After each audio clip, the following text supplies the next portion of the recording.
Baik, Assalamualaikum warahmatullahi wabarakatuh. Dalam video kali ini kita akan mengkaji tentang momen inersia. Apa itu momen inersia? Mari kita bahas.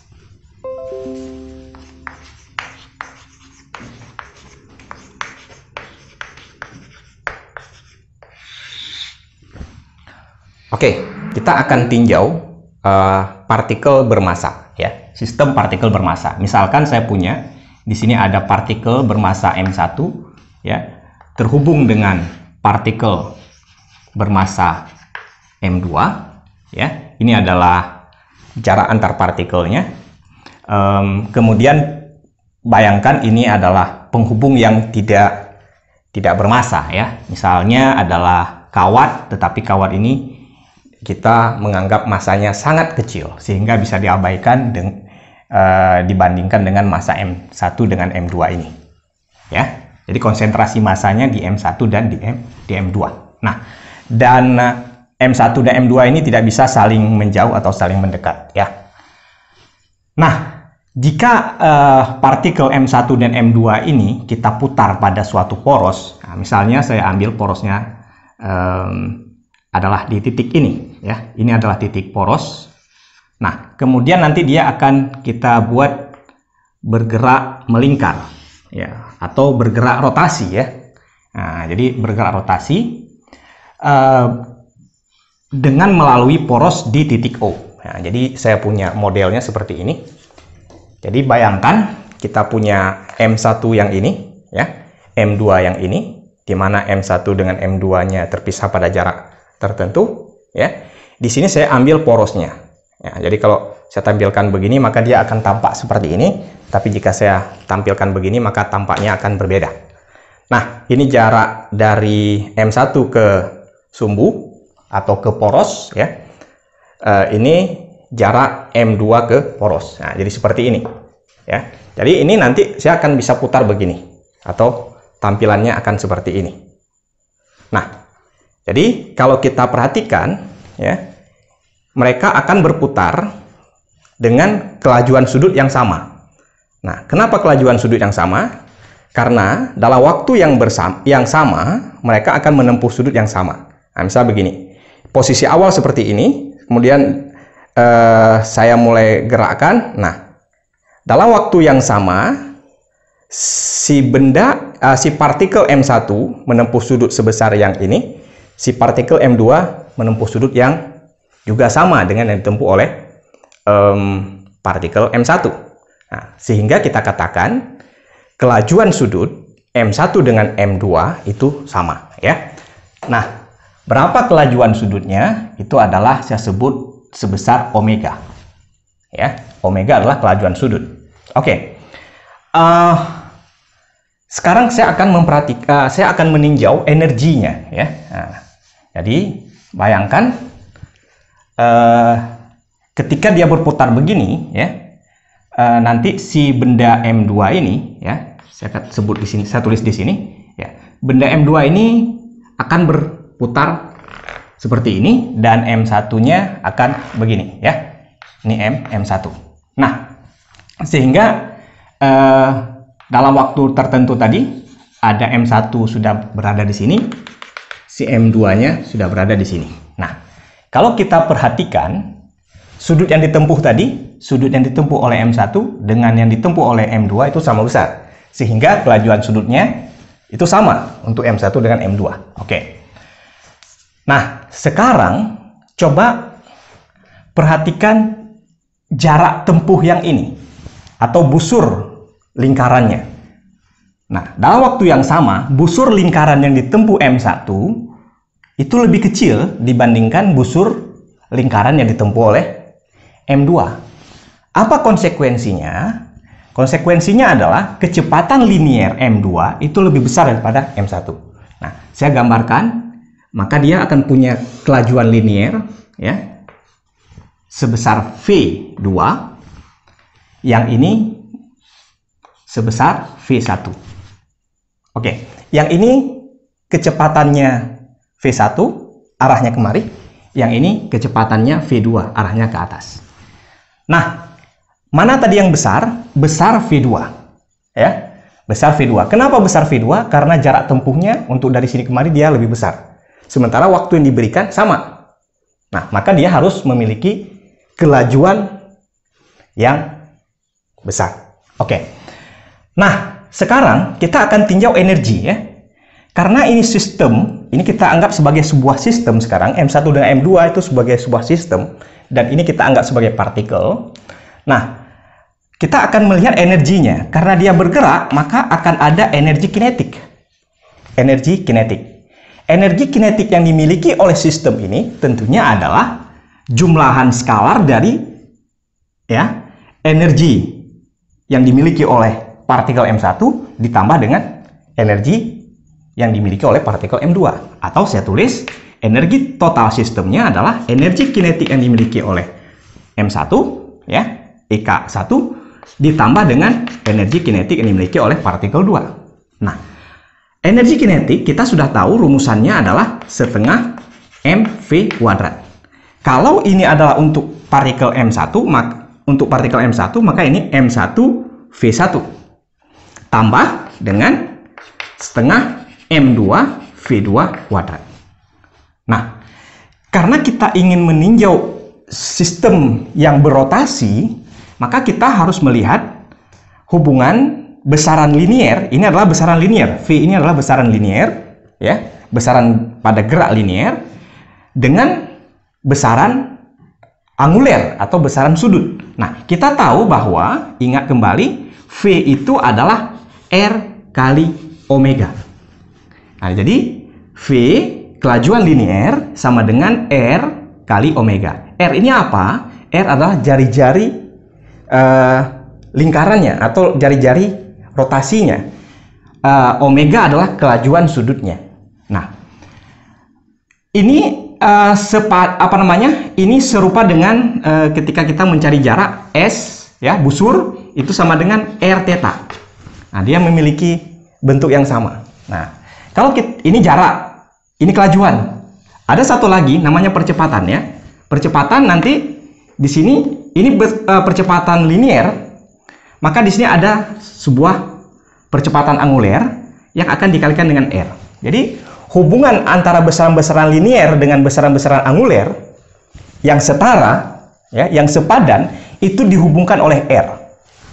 Ya, S R theta, V R omega, A ini adalah percepatan linier atau tangensial ya, sama dengan R kali alfa. Alfa ini percepatan sudut. Ya, percepatan sudut. Oke, ini diingat. Nah, sekarang kita yang perlu ini ya, yang perlu ini hubungan kelajuan linier dengan kelajuan sudut. Berarti V sama dengan R omega. Jika saya gantikan kemari, maka setengah M1, kalau V1-nya berarti R1. R1 adalah jarak dari poros ke benda M1. Nah, ini R1. Nah, R1 kali omega kuadrat. Omega 1 dengan omega 2 sama besarnya sama tadi. Ya, maka saya tulis omega saja. Nah, tambah setengah M2 V2 berarti R2 kali omega 2. Omega saja karena sama dengan omega 1 dikuadratkan. Oke, sekarang kita coba sederhanakan. Di ruas sebelah sini ada setengah M1 ya. M1 kali R1 kuadrat, kemudian ini omega kuadrat. Tambah yang ini setengah M2 R2 kuadrat omega kuadrat. Nah, lihat yang sama. Yang sama di sini di suku yang ini ya, itu setengah omega kuadrat. Di suku yang ini setengah omega kuadrat. Artinya setengah omega kuadratnya saya bisa tulis di luar. Setengah omega kuadrat. Nah, di sini adalah yang ini. M1 ya. M1 R1 kuadrat. Berarti kalau dikali ini kan jadi ini. Tambah M2 R2 kuadrat. Nah, kalau kita lihat ya, ini adalah sekarang menjadi setengah omega kuadrat kali jumlahan yang ini. Nah, jumlahan yang dalam kurung ini, ya, saya akan tulis ke depan, yang ini saya tulis ke sebelah sana, ya. Maka akan menjadi begini, energi kinetiknya sama dengan setengah, yang ini semua M1 R1 kuadrat tambah M2 R2 kuadrat kalikan dengan omega kuadrat. Nah, saya akan mendefinisikan di sini, jika M kali R kuadrat saya tulis sebagai I, maka di sini saya bisa tulis setengah M1 R1 kuadrat berarti I1. I1 tambah I2 omega kuadrat. Nah, sekarang apa itu I ini? Kuantitas yang ini apa ini? Nah, inilah kuantitas yang setara dengan M pada gerak linier. Kalau pada gerak linier, ya, kalau M saja itu kan inersia, tingkat kelembaman suatu benda. Jadi kalau M-nya besar, masanya besar, ya, maka kelembamannya besar pada gerak linier. Kelembaman itu adalah suatu sifat mempertahankan keadaan awalnya. Kalau awal dia diam, maka dia akan mempertahankan keadaan diam. Kalau awalnya dia bergerak dengan kecepatan tertentu, maka dia akan mempertahankan itu. Nah, pertahanan dia terhadap perubahan keadaan gerak, itulah disebut dengan inersia. Nah, ini setara dengan yang massa ini. Kalau tadi saya jumlahkan yang ini, energi kinetik yang gerak linier kan setengah M1 tambah M2 kali V kuadrat. Nah, setengah yang ini sama, yang omega kuadrat setara dengan ini atau sepadan dengan ini padanannya. Kemudian yang ini dengan ini padanannya sama. Nah, maka ini akan saya sebut sebagai momen inersia. Artinya inersia untuk gerak rotasi. Inersia untuk gerak rotasi itu disebut momen inersia. Nah, apa pengertiannya? Apa maksud dari momen inersia? Adalah tingkat atau kecenderungan, ya, suatu kuantitas di mana dia akan mempertahankan keadaan gerak rotasinya. Nah, jadi itu yang disebut dengan momen inersia. Jadi semakin besar momen inersia suatu benda, maka dia akan mempertahankan keadaan geraknya itu. Kalau kita gerakkan, maka dia akan susah untuk bergerak. Kalau misalnya dia sudah bergerak, kita hentikan, maka dia lebih susah dibandingkan dengan yang memiliki momen inersia yang kecil. Nah, jadi momen inersia adalah suatu kuantitas di mana dia menunjukkan kecenderungan untuk mempertahankan keadaan gerak rotasi. Itu catat. Nah, jadi di sini kita telah menemukan bahwasanya kita bisa mendefinisikan suatu besaran pada gerak rotasi, yaitu yang disebut dengan momen inersia. Nah, jadi momen inersia I1 ini berarti kita sebut dengan momen inersia untuk partikel M1. I2 berarti momen inersia untuk partikel M2. Nah, jadi kalau kita perhatikan ini, untuk suatu sistem dengan titik yang banyak, maka dia akan dilakukan penjumlahan dari I-nya saja, ya, dari penjumlahan I-nya saja. Jadi misalnya begini, ya, kalau partikelnya cuma satu yang berotasi, ya, saya akan tuliskan, maka momen inersianya itu sama dengan mr kuadrat. Ini jika satu biji saja. Tapi kalau ada dua tadi, maka momen inersianya adalah akan dilakukan penjumlahan skalar seperti ini. Nah, ini untuk yang partikel tunggal artinya satu partikel. Kalau momen inersia untuk partikel yang banyak atau lebih dari satu, maka kita bisa lakukan sumasi saja seperti ini. Sumasi dari MI RI kuadrat, ya, di mana I dimulai dari 1 sampai dengan N buah. Ini maksudnya apa? Ini adalah bentuk ini kan M1 tambah M1 R1 kuadrat tambah M2 ya. R2 kuadrat tambah sampai Mn Rn kuadrat. Jadi sampai N buah partikel. Jadi tinggal dijumlahkan saja momen inersianya. Nah, sekarang kita ambil contoh. M1 ini misalnya masanya adalah 600 ya. M1 ini 600 gram. Nah, misal ya. Misal M1 600 gram. M2 misalnya 400 gram. Oke. Nah, dan jarak M1 ke poros saya misalkan R1-nya adalah 20 cm. Ya. Jarak M2 ke poros R2 itu misalnya 50 cm. Nah, ini untuk sistem yang ini ya. Nah, maka berapakah momen inersia untuk sistem partikel ini? Ya. Maka kita hitung bagaimana? Momen inersia adalah jumlahan ini tadi. Nah, maka momen inersia sistem partikelnya adalah M1 R1 kuadrat tambah M2 R2 kuadrat. Tinggal ambil saja yang diberi, yang dikasih tahu ya. 600 gram itu kita robah menjadi kilogram ya. Berarti menjadi 6/10. Ya, ini sama dengan 6/10 kilogram. Kan 0,6 ya. Yang ini nanti saya tulis 4/10 kilogram. Kalau ini cm, 20 cm berapa? 2/10 meter ya. Kalau ini 5/10 meter. 5/10 kan 0,5. 50 cm berarti kan 0,5 meter.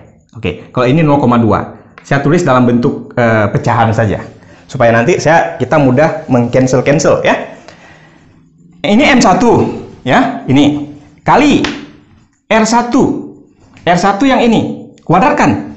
Berarti menjadi 4/100. Ini sudah saya kuadratkan ya.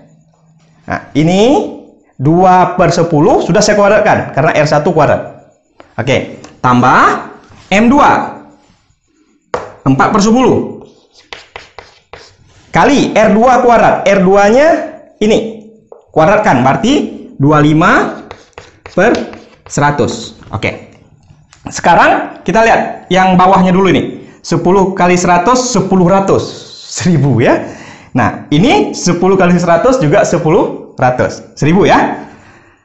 Oke, berarti pembaginya 1000. Nah, 6 kali 4 24. 4 kali 25 berarti ini tambah ya, tambah 4 kali 25 100. Yang di atas tinggal jumlahin saja, 24 tambah 100 124 bagi 1000. Nah, 1000 ya. Nah, artinya sekarang kalau saya bagi 124 saya bagi dengan 1000, maka dia menjadi berapa? Maka I-nya adalah 0,124. Kita hitung 1 2 3 kasih koma 0 gitu ya. Satuannya apa? Kilogram meter kuadrat. Karena satuan untuk massa kilogram, untuk jarak meter kuadrat ya. Jarak kuadratnya berarti meter kuadrat. Ya, inilah momen inersia untuk sistem partikel yang ini. Artinya lebih dari satu. Nah, untuk sistem partikel yang terdiri dari banyak, ya tinggal kita lakukan somasi seperti ini, ya penjumlahan seperti ini, penjumlahan secara diskrit. Nah, bagaimana jika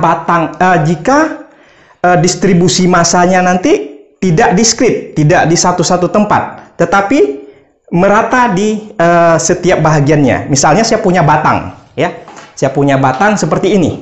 Nah, batang ini di setiap titik di sini, di batang ini memiliki distribusi massanya. Maka momen inersianya bisa ditentukan dengan cara kita lakukan integrasi, tidak melakukan penjumlahan dengan sigma, tetapi kita akan pakai integral. Nah, untuk benda-benda yang bentuknya besar, artinya dimensinya tidak kita abaikan. Jadi kalau partikel dimensinya kita abaikan, jadi dia cuma titik saja. Nah, untuk benda-benda yang besar seperti bola, silinder, batang, dan lain-lain, ya, dia akan kita lakukan integrasi.